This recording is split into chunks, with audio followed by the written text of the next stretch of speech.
Épisode 5. La nuit de la pleine lune. La lueur argentée de la lune inondait le manoir, offrant un éclairage surnaturel à ma quête. Le grimoire détaillait une liste d'ingrédients que je devais rassembler pour le rituel. Certains étaient simples, comme une bougie noire ou une plume de corbeau, tandis que d'autres, comme le cœur d'une rose noire ou l'eau d'un puits abandonné, étaient nettement plus énigmatiques.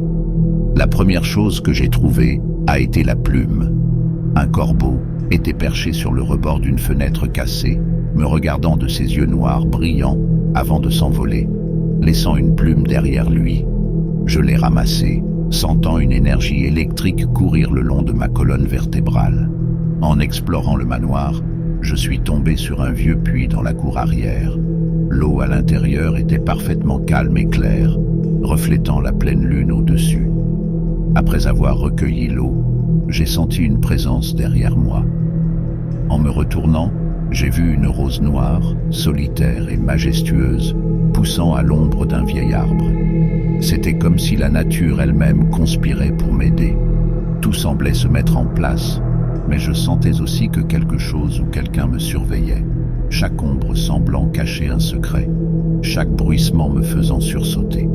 Avec tous les ingrédients en ma possession, je suis retourné à la pièce secrète. J'ai disposé chaque élément selon les instructions du grimoire et j'ai commencé à réciter les incantations.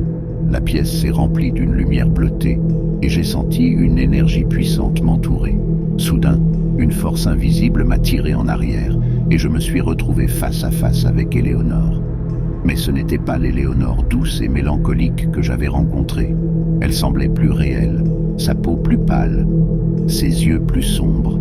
À ses côtés se tenait Léandre, son regard accusateur fixé sur moi. « Que crois-tu faire ?» a demandé Éléonore d'une voix froide et lointaine. Léandre a ri d'un rire froid. « Tu penses pouvoir défaire ce que j'ai fait par amour? Nous sommes liés pour l'éternité. » Éléonore a semblé lutter intérieurement, une partie d'elle voulant m'aider, l'autre sous l'emprise de Léandre. La tension était palpable, chaque seconde semblait durer une éternité. Alors que j'allais abandonner tout espoir, le grimoire s'est illuminé, projetant un rayon de lumière intense vers Éléonore et Léandre.